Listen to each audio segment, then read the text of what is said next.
দরিদ্র কৃষকের স্বপ্ন। এক সময়ের কথা, একটা ছোট গ্রামে বাস করত হরিলাল নামে এক দরিদ্র কৃষক। তার সামান্য এক টুকরো জমি ছিল, কিন্তু সে তাতে খুব কষ্ট করে চাষবাস করত। তবুও ফসল ভালো হতো না, আর পরিবারের জন্য খাবার জোগাড় করা কঠিন হয়ে উঠত।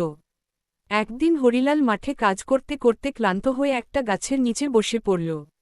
সে আকাশের দিকে তাকিয়ে বলল, হায় ভগবান, এত কষ্ট করি, তবু কিছুই হয় না। যদি একদিন অনেক ধনসম্পদ পেতাম। ঠিক তখনই গাছের ডালে বসে থাকা এক বৃদ্ধ সাধু তাকে ডাক দিলেন।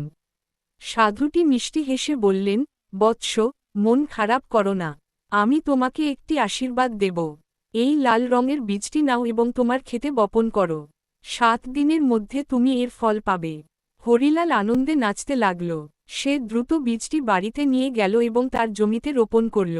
এরপর প্রতিদিন সেটিকে যত্ন করতে লাগল। 7 দিনের মাথায় সেখানে এক আশ্চর্য গাছ গজিয়ে উঠল। গাছের ডাল থেকে ঝুলেছিল সোনার আপেলের মতো উজ্জ্বল কিছু ফল। হরিলাল সেই ফল বাজারে নিয়ে গেল। লোকেরা এত সুন্দর ফল দেখে বিস্মিত হয়ে গেল এবং প্রচুর টাকা দিয়ে তা কিনে নিল। কয়েক দিনের মধ্যেই হরিলাল ধনী হয়ে গেল। সে বড় একটি নতুন বাড়ি বানাল, ভালো কাপড় পরতে লাগল, আর গ্রামের লোকদের সাহায্য করতে লাগল।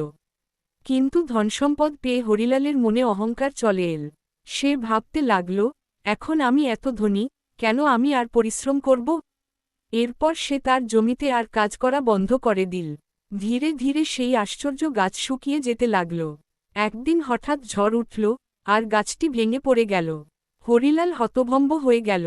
সে দৌড়ে সাধুটির খোঁজে গেল, কিন্তু তাকে আর খুঁজে পেল না।